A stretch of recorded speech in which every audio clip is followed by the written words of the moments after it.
You're live. I'm going to call the meeting to order. Due to health reasons, Ms. Mims can't be here today, so I'll be taking over to lead the meeting today. So please join me for the Pledge of Allegiance. I pledge allegiance to the flag of the United States of America and to the republic for which it stands, one nation, under God, indivisible, with liberty and justice for all.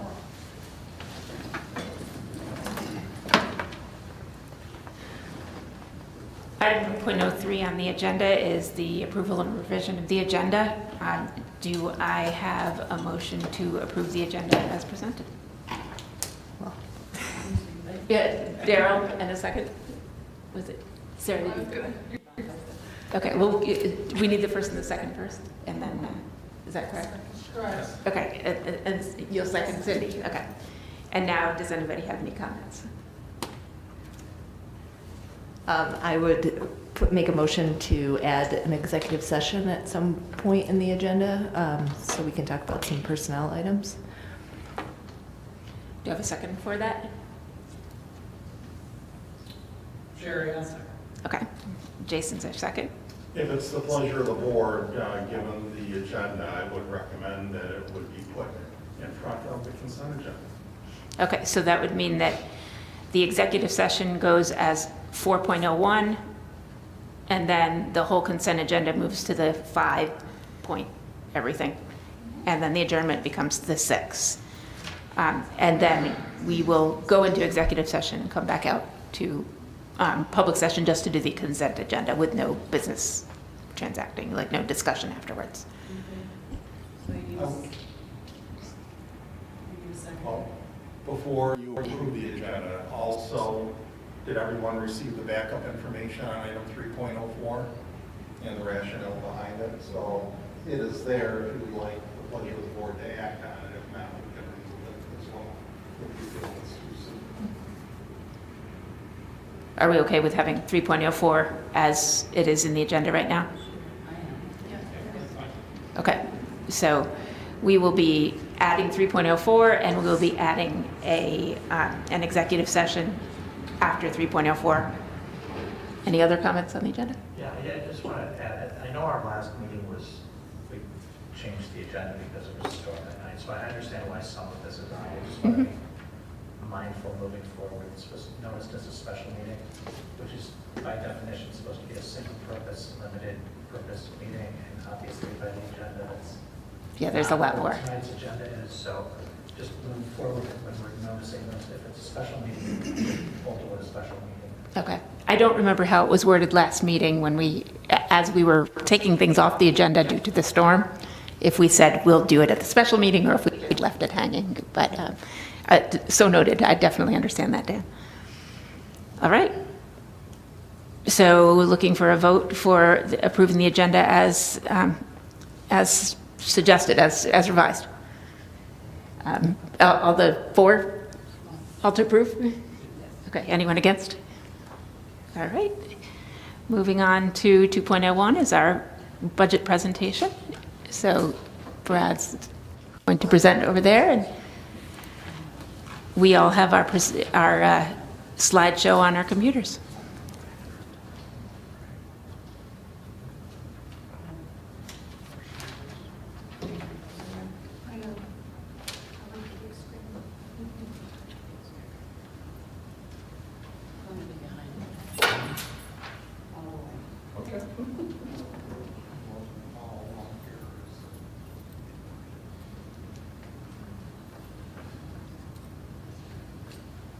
And there we go. Okay, well, thank you for having me. So this represents the third part of the budget process. Tonight I'll be talking about program, transportation, revenue. Basically, I think after every slide, if somebody has something that they'd like to ask at that point in time, please feel free to, and then there'll be time for questions also at the end. Okay? So within program, you've got the 5 main components. And within the 5 main components, you got athletics, benefits, regular school, special ed, and support. And those will be the main things we'll talk about within the program area. So within the program budget, we're projecting that our program costs will be approximately 4.7 increase, which is about a 6.4% increase overall. Current projections for the overall program would be about 78.1, and we'll talk a little bit more about what's driving that. So the first section is athletics. Within athletics, there's some of the key components, salaries, equipment, contractual materials and supplies, and then we've got examples within each one of what's represented there, from salaries to AD, coaches, clerical, as well as the trainer, athletic equipment, etc. So within athletics, you can see on the left-hand side here some of the components. So within salaries, you'll have, actually I should say, the components on the left-hand side. The middle will be the current budget where we're at, and then to the right will be the projected budget.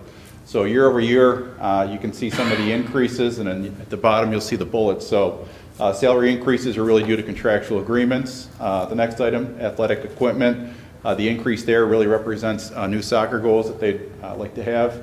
The contractual shift is really due to a trainer. It's a trainer that we're going to be hiring by the district, so you'll see that within payroll, and then the contractual portion would be reduced. Additional budgeted CIRO for BOCE services, and then athletic supplies would be relatively flat year over year. Brad, why the jump in the BOCE services? Why is that up so much? Within that, it's the, I believe there was a software related to purchasing related that they were interested in purchasing for this current year. Basically, it allows us to do POs and things of that nature. It's more of a system-based process as opposed to a manual-based process. That was really the jump. Okay. Yep.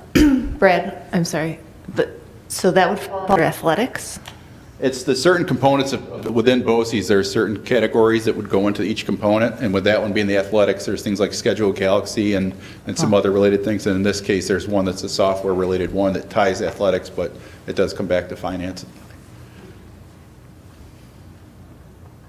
So the next one is benefits. Within benefits, you can see the components: ERS, or employee retirement, TRS, teacher retirement, Social Security, workers' comp, unemployment, health, dental, and vision, and then the retirement incentive and 403 contributions would be the other components. So within benefits, as you can see, the first one, ERS, we had a higher rate this year, 12.21 from prior year, the 11.6, so that's what represents the increase there. TRS is vice versa. We had a lower rate, 10% from the prior year, 10.29. There was a little bit of true up there too in budget to actual. Within Social Security, or FICA, really with the increase there was really due to higher wages, and that's what drove that. Workers' comp, we had a decrease due to projected lower rate and budget to actual adjustments. And then unemployment and disability were projected to be flat at this point. So anything there was really based on whatever the projection was or any kind of a contractual agreement. And then on the other side of it was just budget to actual adjustments. Next one, health insurance and retirement incentives. So as you can see with dental insurance, vision and health, you can see the first bullet, the increase due to higher premium costs and budget to actual adjustments.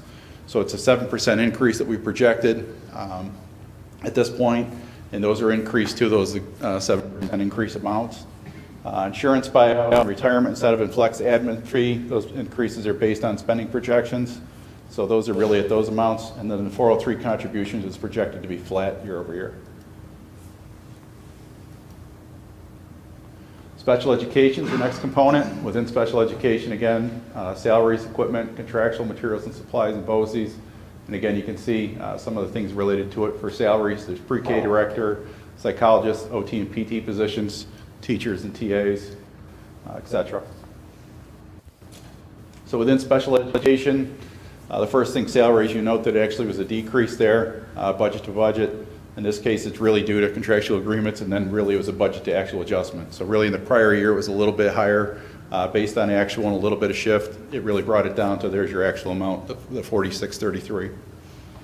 Special ed equipment, textbooks, and supplies are relatively they're flat year over year. The contractual increase in this case is really primarily due to pricing increases. So for that increase, and then BOCES increase is really due to student service needs, so mostly high needs, things of that nature. The next area is regular school. So within regular school, you've got items of professional development, salaries again with teachers, TAs, teachers' aides, and ELL, contractual, mental health, and CIRO, materials and supplies, K-12, music, phys ed, textbooks, equipment, BOCES with things like BIMUS and DEI, and then pre-K.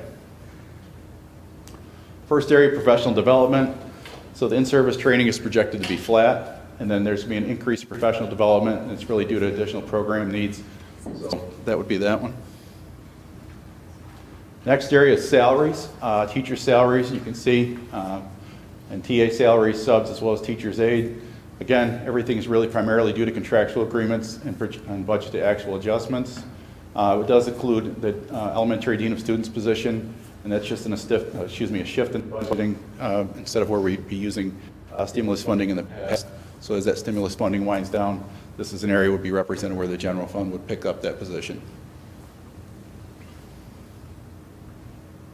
Equipment, contractual, materials and supplies. So equipment, there's an increase here, and that's represented by new classroom furniture at each elementary school. So Enders Road, Fayetteville, Mott Road, and then we've got new band and orchestra music equipment at the high school projected. Next thing for contractual, School Information Resource Officer, or SIROs. There's an increase there projected for additional usage for security-related needs. Next thing would be mental health, and it's related services to the budget. There'll be a detail page, and we'll talk specifically about mental health. And then materials and supplies, that decrease is due to budget actual adjustments.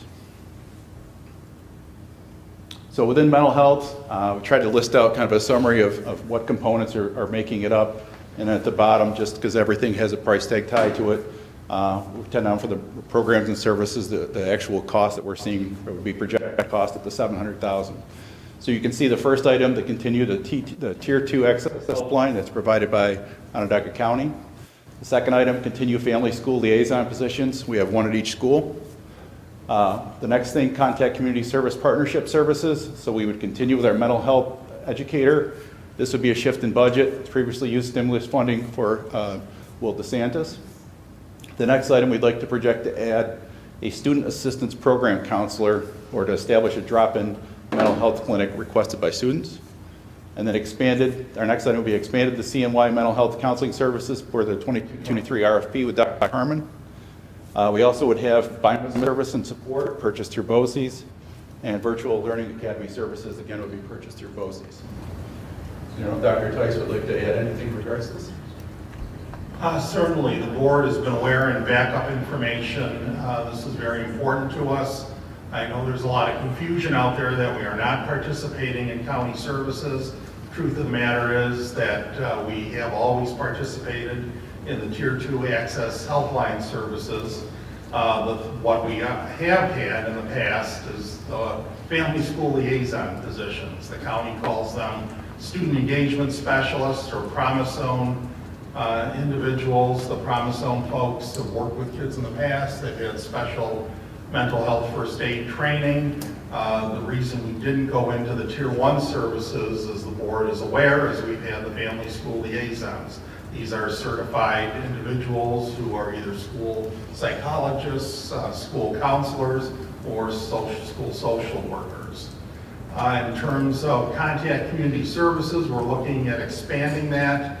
As you know, our students and some community members and parents have asked for a drop-in mental health clinic. We set a meeting up with the county executive indicating an interest in expanding our services. We said we'd be willing to engage those Promise Zone specialists, not to replace the family school liaisons, because we had those in place first, and we don't want to back off of those positions, but certainly the Promise Zone specialists, even though it'll come at a cost to us, Mr. Corbin, we figured about $95,000 for 3 FTE positions, which is shared with the county. They certainly could help at the elementary level where we have students that we have been working with in terms of easing back into school after the pandemic.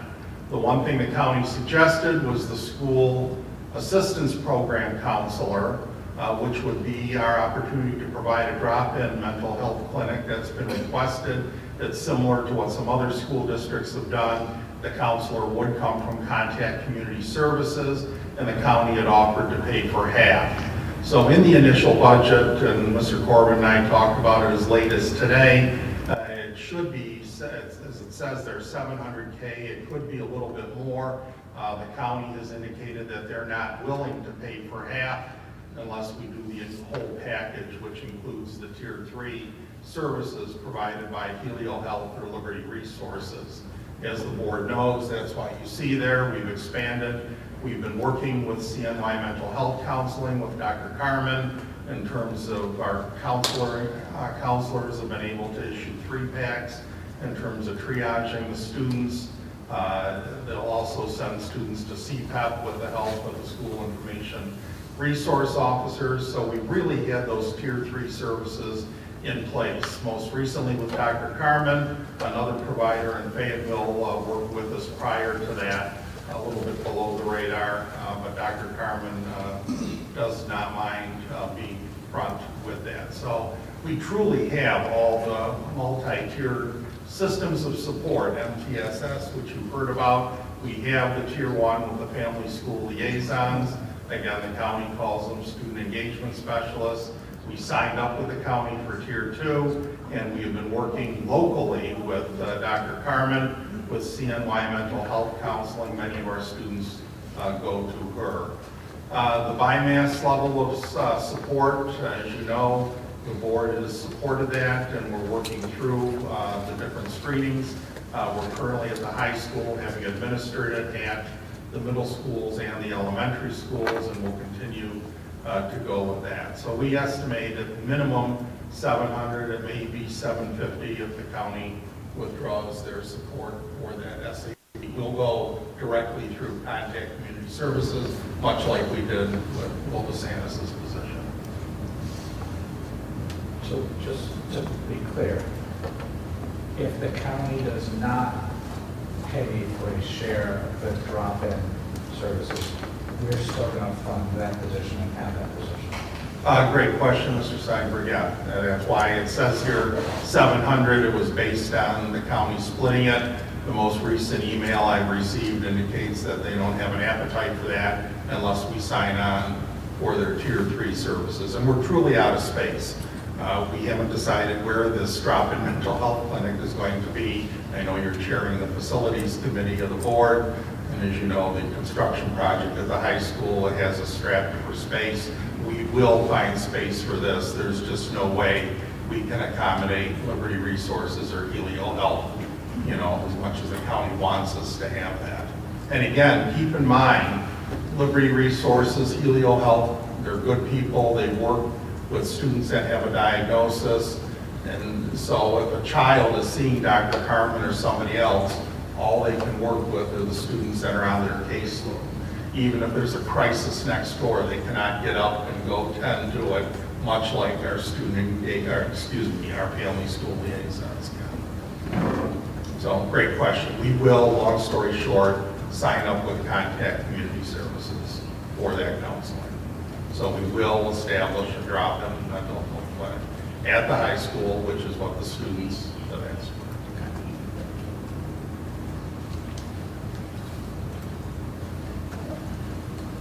I just figured I'd ask it. I don't know if there's any other questions in regards to it. I know it's a topic of concern, and so that's kind of why I segregated this out to have this discussion.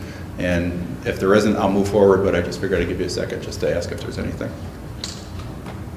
I guess just to clarify, so your understanding from the county is they don't want us to have a drop-in clinic at all, or they want a drop-in clinic plus the use of Helio or Liberty? They want us to sign up for all 3 services. Keep in mind, as a compromise, we offer the Promise Zone specialists because they understood we wanted to keep our family school liaison positions. So their response was this could augment what we're doing, not to supplant and replace. So we were insistent upon keeping the positions which we had in place, as the board knows, prior to the county's generous offer. So we're continuing with that, and we'll supplement with the Promise Zone specialists. We thought that was a compromise, hoping that they would split the drop-in mental health clinic. They want us to have the Tier 3. As the board knows, we have, again, established that with Dr. Carmen and CY Mental Health Counseling, even to the point of the board awarding an RFP back in December to expand those services as well. She's right in town. Students, are already going to her And so certainly, and that sometimes I think people don't understand. We've already had these services. We weren't looking for a pat on the back. The fact that we're working with our community and taking care of our own, I think is sometimes lost on the general public. So it's something we're always willing to take a look at, as the board knows. It's something we're always willing to entertain. We've tried to reach a compromise, but at the same time, we have to do what's best for our community and students. And so, again, to your question, Mr. Seibert's point, we will move forward with the drop-in mental health clinic, whether the county splits the costs or not. Dr. Tice, I just wanted to add my understanding, because we've talked about it in terms of Dr. Carmen and her business. There's 15 therapists at CNY, so I think it's just important to. It's definitely much beyond Dr. Carmen, and there's a whole team of 15 therapists. So I just did want to point that out in terms of the capacity to serve our students. It's not just one therapist. That's a great point. Her practice has expanded, but as you know, too, and the board is already aware, with the RFP that was just awarded in December, because she works already with so many of our students locally, she's able to expand it into the wellness warriors and some of the other things, to try to work with the students on the side. So I know that, as the board is aware, we've been receptive. The same students at the high school have asked us to modify our anonymous tip line, and we're already making alterations to that the Community Relations Committee is aware of. So we have been taking the feedback, we have been making the changes, and I'm certainly proud of our kids, I'm proud of our staff, the administrators, I'm proud of the board in terms of working through this. Again, I think there's a general misunderstanding out there that we were one of the first districts to have these services. And the county, again, it's a very generous offer. They made it available to school districts throughout Onondaga County. And I know sometimes we get criticized for the recent tragedies we've had, but as the board is aware, there have been tragedies in other districts where the county already has those services. So just because you have the county services does not prevent any of this from happening. It's certainly something I think not just FM, but all school districts have to hyper-focus on. And you can see from Mr. Corbin's slide, we're putting our money where our mouth is. I would just ask, and I know I said this in the last meeting, we're expanding our services at the high school and at the elementary schools. And I would just ask, as we work to customize our mental health services for what our students need most, which is what I'm hearing you say, what do we have and what do we need? And that's how this budget's been crafted. I hope that if things go well for the drop-in clinic next year, we'll think about having the budget to replicate that at the middle school, where there's also a tremendous need for mental health services. And again, I totally agree. I think we've kind of bookended it now, trying to be not only proactive but reactive, but I think you're right, we can't forget about that. Okay. So basically, the gist of it at this point was to stimulate a conversation. It's here, it's a budget, and it's something, we've projected costs. It's fluid from that aspect. So I'm sure as we go forward, whatever needs to, need to come up from that aspect, we'll figure out a way to address it. So thank you.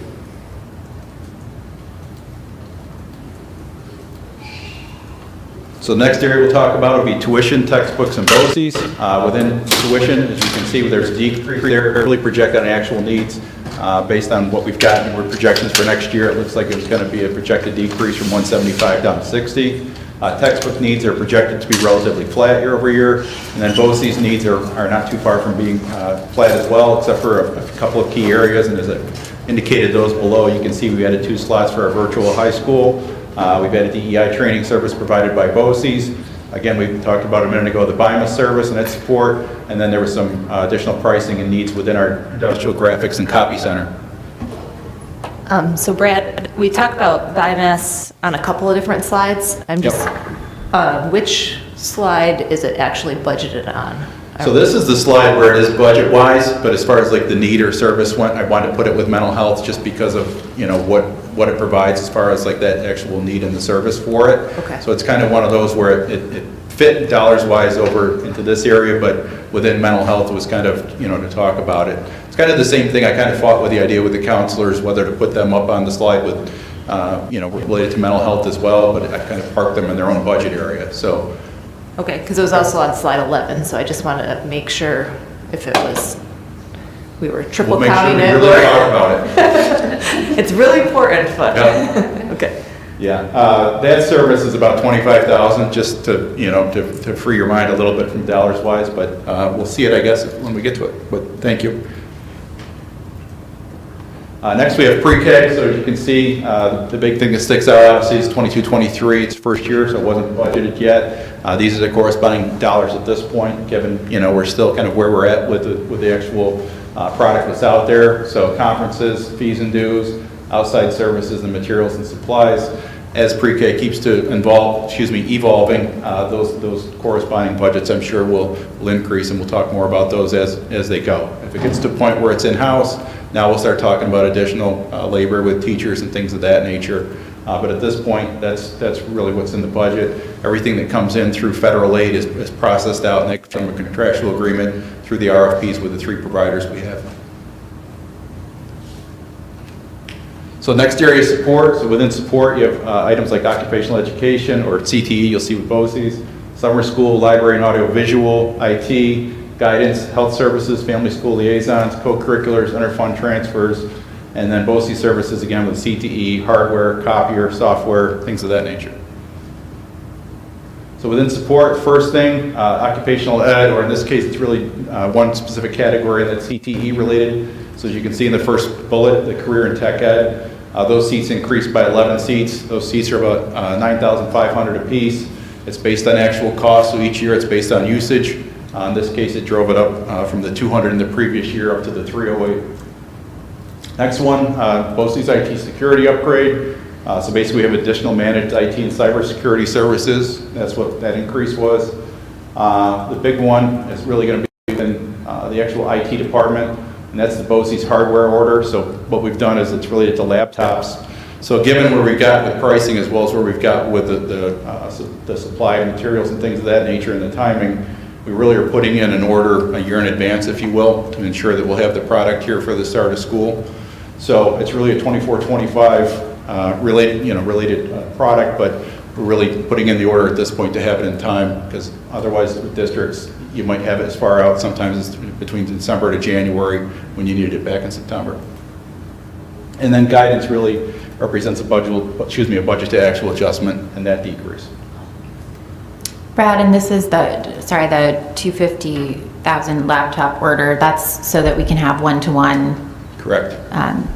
Devices for our students, right? Yeah, it's really the cycling of it. So as you go through with product, in certain cases from laptops to Chromebooks, et cetera, you're going to have whatever that life is. In most cases, it's a 3-year life, and as that goes, those corresponding products would go. But you're right, it is related to the one-to-one relationships as well as staff. So next within support, we have health medical. So those are health services and co-curricular related decrease, health and medical. And then we've got co-curriculars. And so within both of those, health services and co-curriculars, those decreases are primarily really due to budget to actual adjustments. I think we've talked a little bit about some of the co-curriculars and some of the products we offer, or services I should say we offer with that. Next thing we've got the family school liaison. So here's another one where we talked about within mental health, but in the budget, this is where we reside. This is one where you can see the 78,500 sitting in the existing budget. It's going to grow up to the 435. This is really where you're going to see your first thing where you talk a little bit more about the federal stimulus funding and the shift of those funds and bringing it back to the general fund as the federal stimulus money dries up. In this case, with those liaison positions, again, it's one in each building, and basically it's the 6 salaries that are reflected there. Interfund transfer is the last one.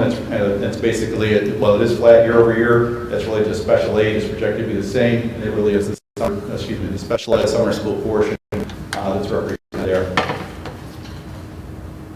Next will be transportation. So within transportation, costs are projected to increase approximately about $814,000. It's about a 17.5 increase.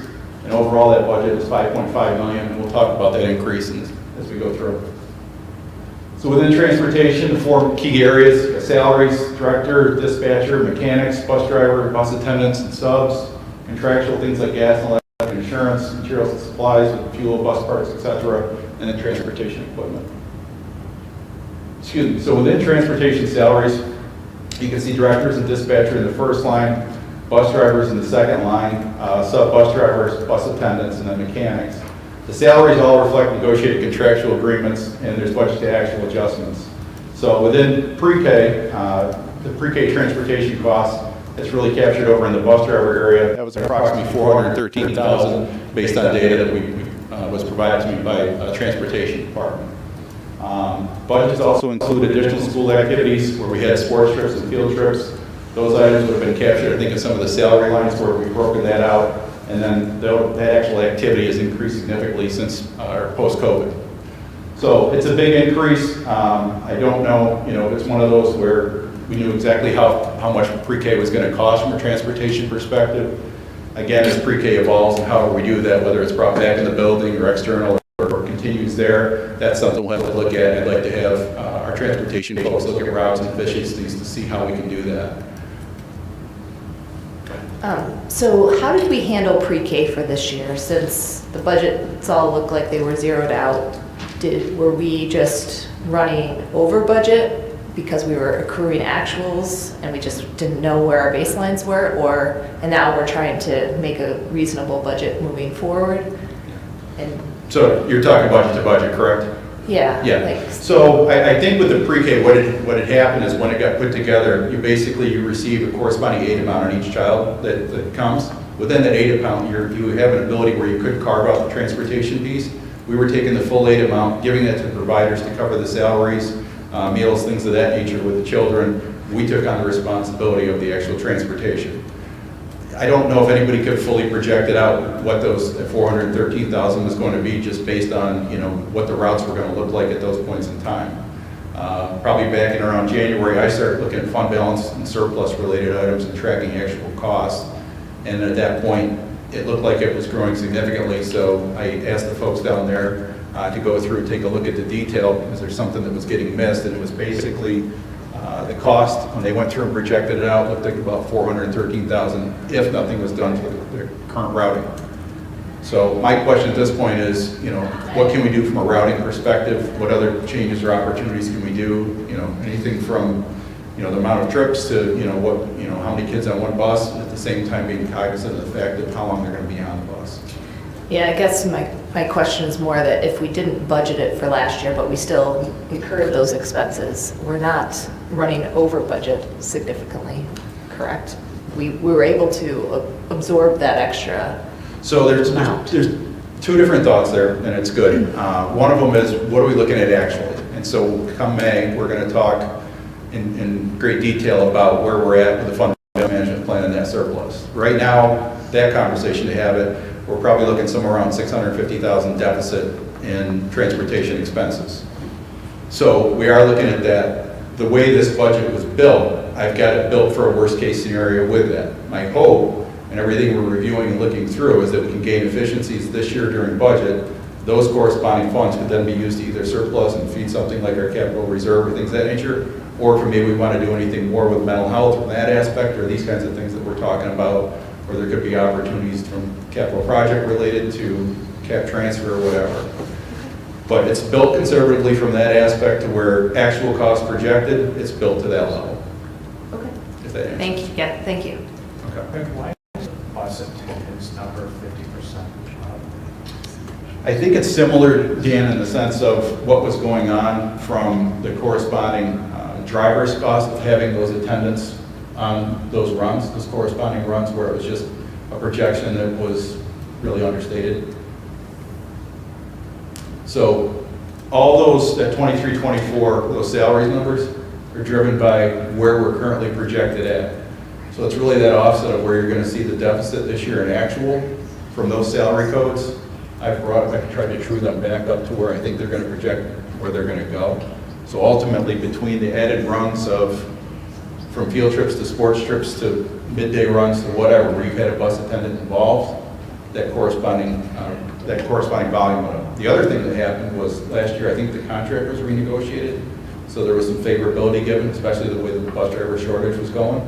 And with some of that favorability, we've incurred some overtime costs and things of that nature. Yeah, it's not, this is an area where, like I said, my hope is that we're going to dig in and we're going to be able to look at some efficiencies. And I know Mr. Cunningham has gone through and started that process, so I'm very interested in and hoping to see some positive favorability as well. So next we have contractual materials and supplies. Within contractual, relatively flat year over year. BOCES related and equipment codes are projected to be flat. And then materials and supplies, this is really projected to increase, and it's really the overall rising prices related to specifically more than most would be the fuel costs. We've also seen some increases in parts and supplies as well as tires, things of that nature. So again, like I said, it's really reflected into where we got for the current economy, current pricing. So Brad, can I stop you for a second? Yeah. I haven't seen it here, maybe it's coming up and I apologize, maybe it's coming later. But can you talk about what's built into the budget next year as we continue to explore electric busing? Okay. There's nothing in here for electric buses at this point. Basically, everything that was here was already had started with the purchase of the projected purchase is going to be of the 6 diesel buses.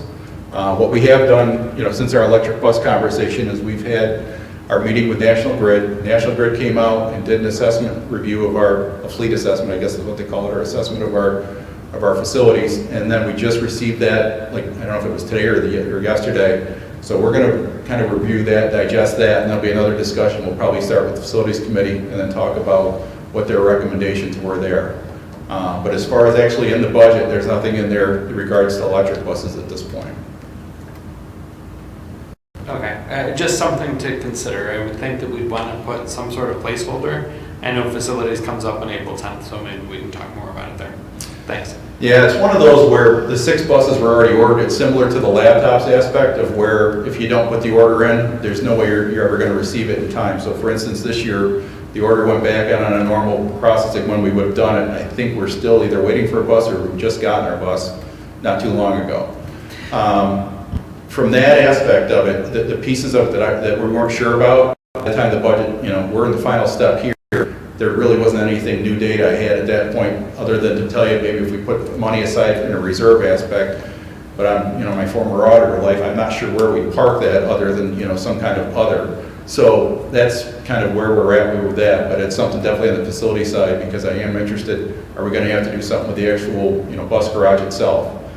And that's more where I'm going, right? So if you've got to do a survey there, and also the report we just got from National Grid has indicated that we're in good shape, but there will still be some work to do there. Yep. So just if we had some dollar amount earmarked for that. And again, we can discuss it further in facilities, but just so we're thinking about that and we've got something included for next year.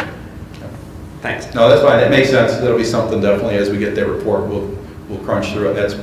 I was thinking that's probably the place we'll hit facilities and then go forward and talk about how we can move forward with that. So within the three, next we'll talk about the actual overall components. So within the budget components, you got, again, administrative where we started, capital, which we actually, I think, presented first, and then administrative second, and then program. As you can see, the main components, capital sitting at about 16%, administrative 8.9%, and then obviously your biggest one being program, and you want to see that somewhere in that 75% range, and we're at 74.7%.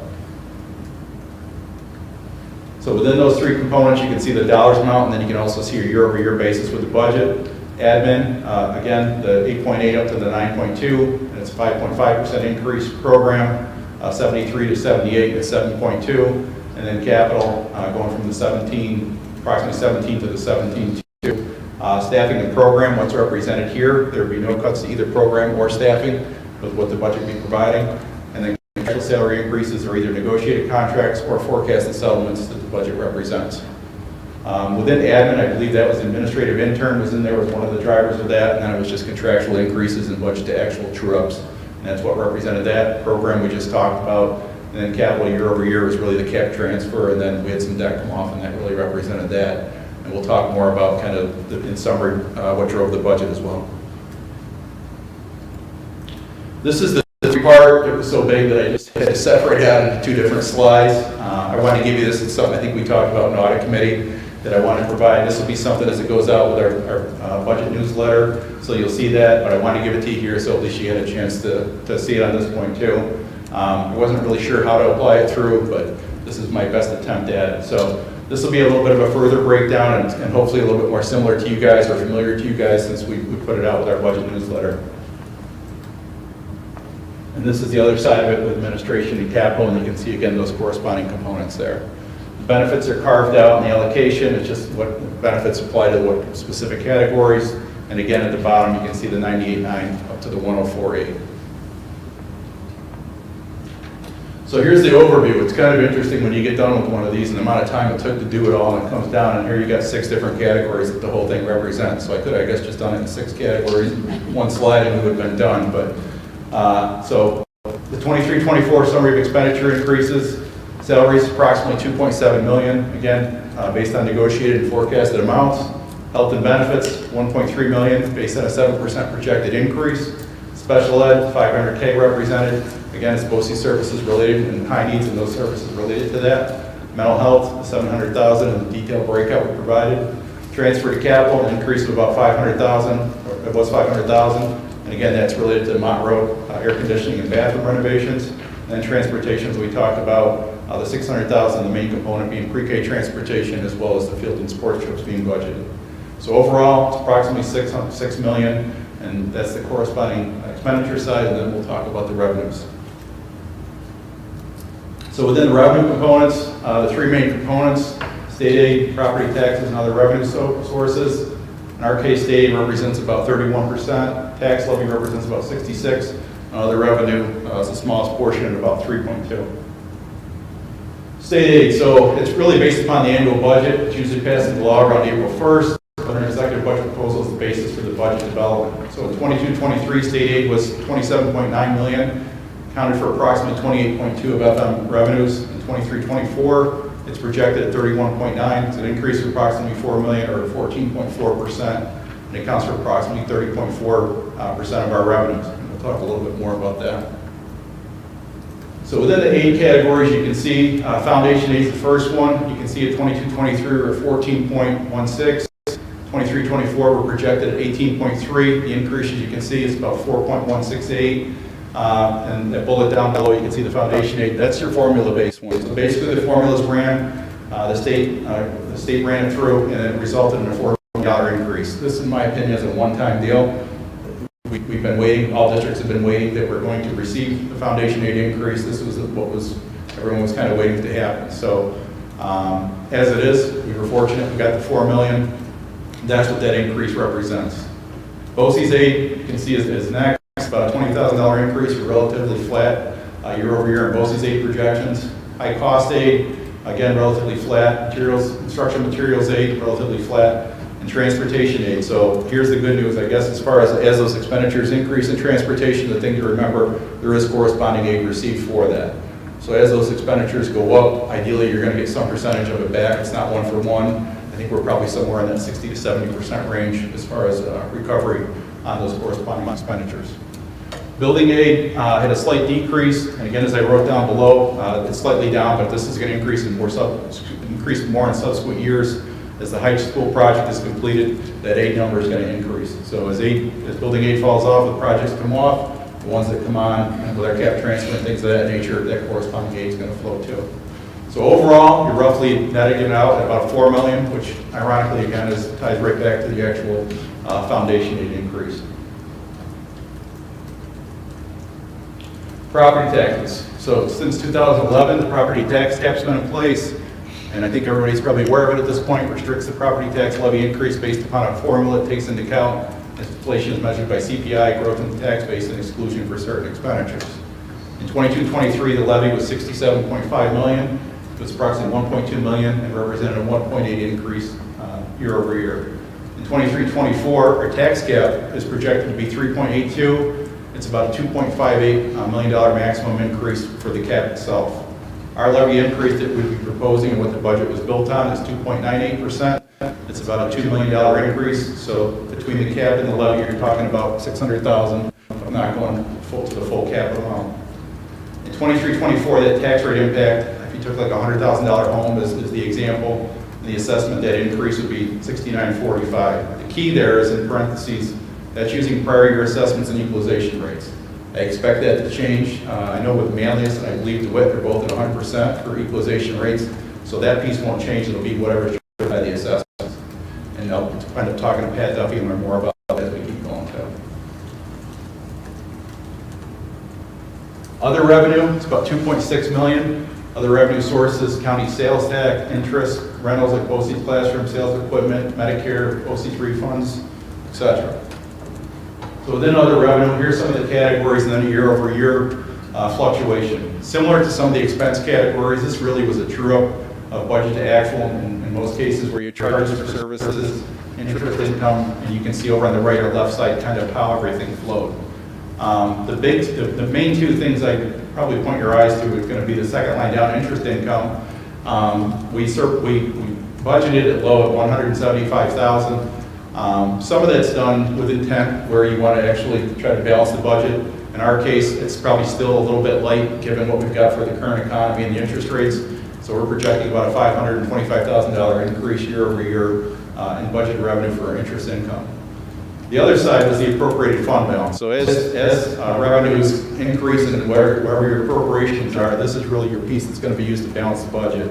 In our case, the appropriated fund balance, we were at $1 million last year. I'm projecting we only need to go to about $525,000, so almost we'll need about half of what we projected last year. It'd be a decrease of $335,000. Overall, with miscellaneous other revenues, we're down about $116,000. Some of the main reason for being able to do that would be the increase in the foundation aid. So as the foundation aid gave us that $4 million, we're then allowed to basically come through with the other revenues and not have such a significant need for that.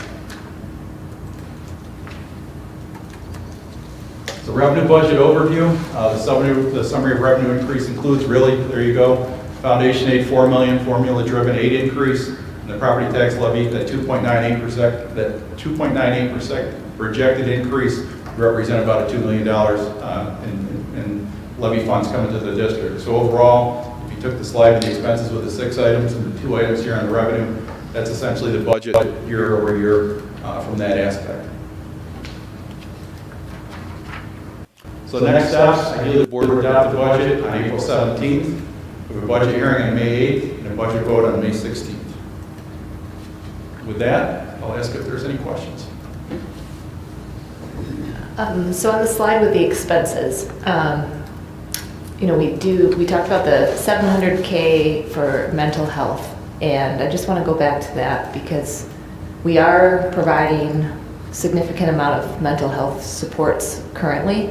Were those never budgeted for this current year? Which? Slide 29. That shows adding up to $6 million. So mental health was, you're talking about the overall. That one. So within mental health, you had a couple different things going on. One, you had like, family school liaisons, perfect example. There was budget, I think, in the last year, $78,000, and we're going to come through and budget somewhere around, I think it was going to be an increase of around $400,000 that family school liaison. So somebody had to shift the stimulus funds, where we had one family school liaison budget at one of the buildings. Stimulus funds were going to cover some of the other, and then you also had a salaries component that was put in a different code, where they were going to pick up some of that corresponding expenditure. What I really try to do with the budget is, and it's just how I work from probably my audit years, where I really like whatever the corresponding costs are inside or things of that nature to be totally driven back to whatever the code they result in. If we have questions in the code, and we can always talk about maybe it doesn't belong there, we want to apply it in a different area, and it's going to fall in something else, where we have counseling in one area and family school liaisons in another. So you had kind of a mix there between actually some stimulus funding and then actually some budget that appeared in a couple different salary codes. I guess I'm just trying to understand, you know, obviously we have it's a conservative budget and has its advantages, but also just, are we setting various goals with trying to be as efficient as possible so that we can, reduce the amount of requests and additional spending for the taxpayers. That's at any moment. Yeah, so Trying to be as efficient. the question is always, what are our needs? What are our like-to-haves? What are we going to have for corresponding revenues? What are we going to appropriate to build that difference? And at the same time, is there any surplus money in there that's going to be used for any kind of mandates, things where we'd like to have additional services, things of that nature? And that's kind of the blend. So this year, I think I sent the board maybe an email earlier this afternoon or this morning in regards to some of the other local districts, and some similar in size and dollars and things of that nature. Everybody was seeming to be a little bit higher in the larger districts, but I would expect that with the foundation aid increase. So a lot of them, as stimulus funding comes off, that's going to be the big thing you're going to see with all the districts. We did a nice job where, I had a nice slide, I think I presented that earlier, or excuse me, I emailed that out earlier today as well. We've done a nice job being able to take everything in from the sales aspect, and we haven't had to do any cuts, the way I understand it. I think everything's still in place that was put in place during those times, and general fund's been able to pick it up. So with us, it's at the 382. The big question is, can we live with a 298 increase? It's $2 million, and as I was talking about earlier, the big thing when you're doing with those dollars, if you just looked at salaries and health benefits, those are just facts. This is who we are. This is contractual. The health and benefit increase of 7, that's $4 million. And that's not even, whatever else we want to offer. And we're fortunate we get to offer a lot, and kids, really benefit from that. So I think it's a fair budget from that aspect. I did a lot of sniffing around to kind of look and see what everybody else was doing. And then kind of asked myself, in my own district, would I be comfortable with that? I am, and this is kind of what I would project out, and hopefully, you guys would feel the same as well, and the taxpayers ideally, on budget day, vote day. Brad, I just want to say thank you for putting this together in such detail. Your auditor hat definitely shows. I guess the thing I'm most appreciative of, right, and I know it's, a little bit of this is timing and not our control, but you point out, the increase in foundation aid, right? So we got to jump to 4 million. That gets us now fully funded per the formula. Hopefully the state continues to fund at that level going forward. Correct. But just for the record, so people understand if they're watching at home, FM's been shorted for years, and then we've never been paid the full formula. Where I say we're fortunate is that in this period of high inflation, for us to not have to be at the max cap, right? I mean, technically you could have added another 500, 600,000 to that levy. So I think it's a great budget from that period of high inflation that we didn't have to go all the way to the top, and this is actually back-to-back years. Last year, we also were about 1% under the cap last year as well. So really appreciate your thoroughness and putting this all together, and again, keeping us within the limit is great. Thanks so much. You're welcome. Thank you. That'll be something I think I was trying to think about and work with Craig a little bit at how when we get to the budget hearing, and I'll probably present a little bit more about historically how we've done things, and then maybe show you a little bit over time. In my previous district, I like to do it over the last 5 years, where we're at budgetary wise, where we're at with tax cap, things of that nature, and then talk about, as we go forward, how that would present, and look. It's going to get interesting through what you talked about earlier from our facilities committee and talking about from electric buses to our facilities committee and talk about when these bids come in with the capital project and needs for alternates. This is built in a way, at least there's some, we have some capability to run the show as we need to run the show. Beyond that, we'll have to have other discussions and talk about, what we need to do. I think we're leaving somewhere around $573,000 on the table by not going to the 382, but in a time where we're seeing increased prices and we're trying to look out for our own community members, it seems like it's the fair thing to do. Well, that's it. If there's any other questions. Okay. Well, thank you guys very much. Thank you, Brad. I'll give everyone a minute to come back to their seats.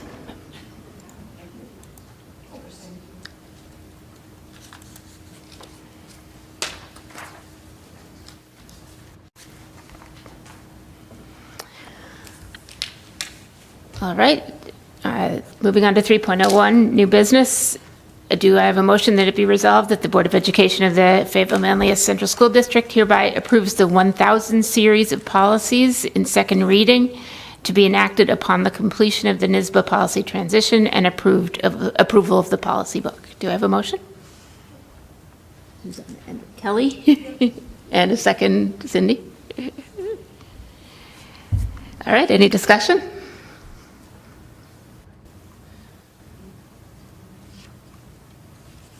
All right, we'll go for a vote.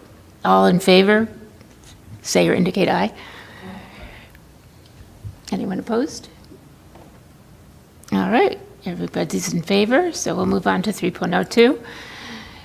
Do I have a motion that it be resolved that the Board of Education of the Fayetteville-Manlius Central School District hereby approve the 7,000 series policies in second reading to be enacted upon the completion of the NISBA policy transition and approval of the policy book?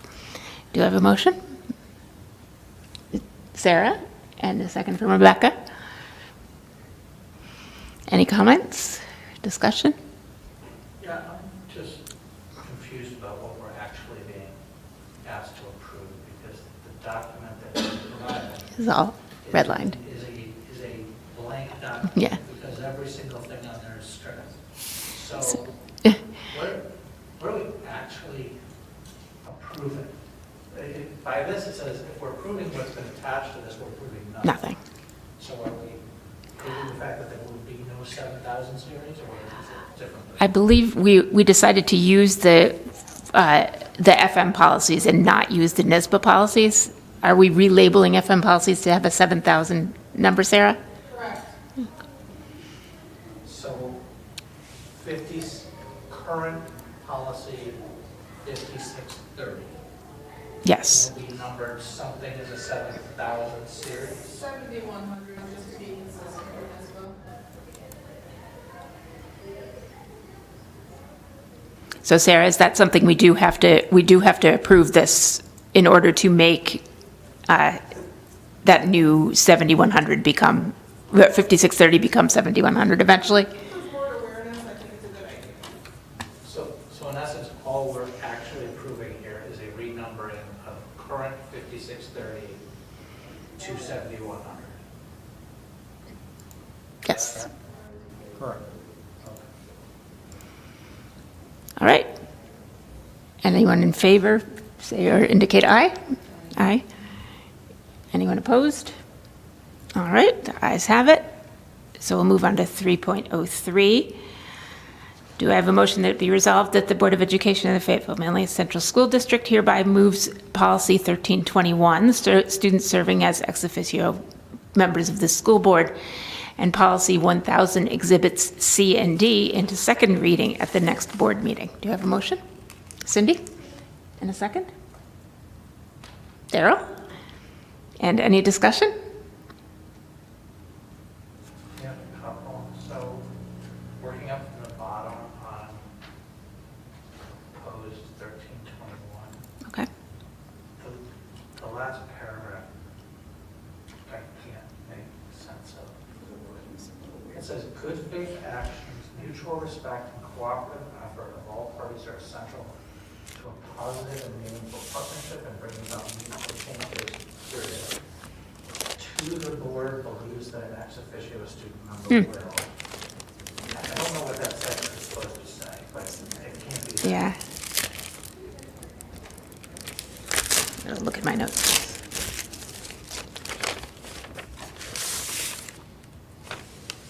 Is that to that end? The board believes. That could make sense, yeah. To that end, the board believes. Did you have that, Sarah? Is it to that end? I don't have my notes with me, but I've got it noted for you. Was this, all right, so if that last sentence there that says to that end, the board believes, is that really policy? I mean, that's just, it's more of a position statement, policy statement. Do we need that in there? Because I just want to understand the rationale why it's there. So that whole paragraph after the colon being a rationale, we can discuss whether it belongs in a policy statement. Is that what you're, asking? I think it's actually the last two paragraphs. Are Okay. Position So- statement and policy, and I thought we were trying to shorten these to, Mhm. how to condense policy.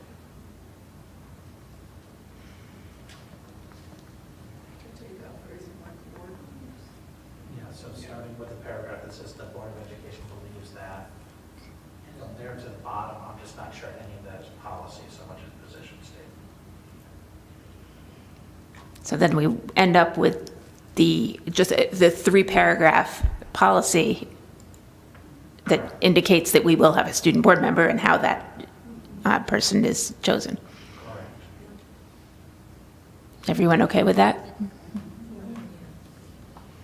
All right. And my other question was where and how this came to this 2-year requirement. I don't remember that. And that's new, so I don't know where that came from or what the rationale was on that. Sarah, do you have a background on that? Give me 1 second. Okay.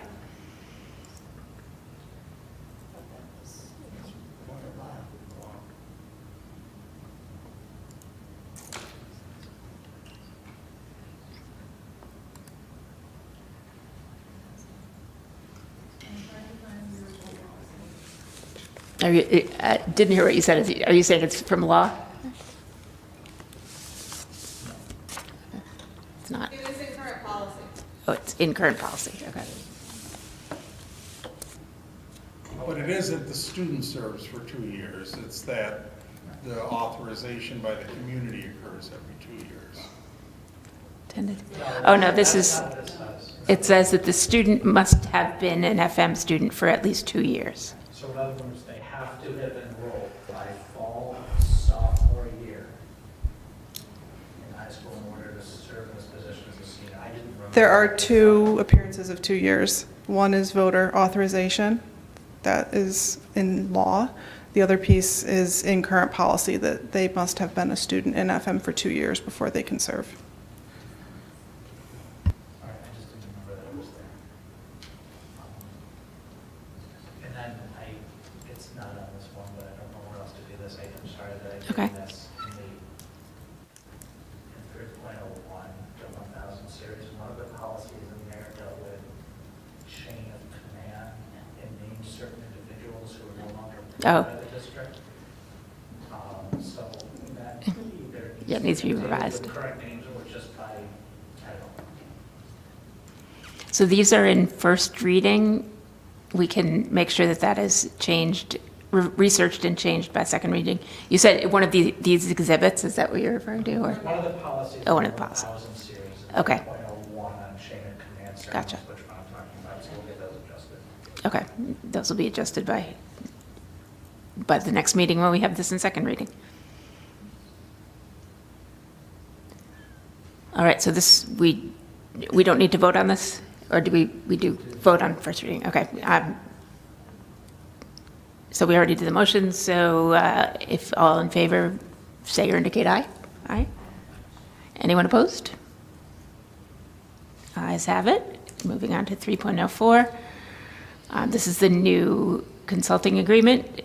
Do I have a motion that it be resolved that the Board of Education of Fayetteville-Manlius Central School District hereby authorizes superintendent to execute an agreement with Russell McCarty for consulting services through December 31st, 2023, in an amount not to exceed $20,000. Do I have a motion? Dan? And a second from Daryl? Any discussion? All right, all in favor, say or indicate aye. Aye. Anyone opposed? Ayes have it. And now we will adjourn to executive session. When we come back, we will just be approving a consent agenda. There won't be any more discussion here. So I need a motion to adjourn to executive session. Darryl? Oh, sorry. For the purpose of discussing the employment of a specific individual? Individuals. Of 2 individuals. And I think Daryl was our first. Is there a second? Jason? And we vote on that now? Yeah, no discussion. So all in favor? Aye. And nobody opposed. thank you all for coming today.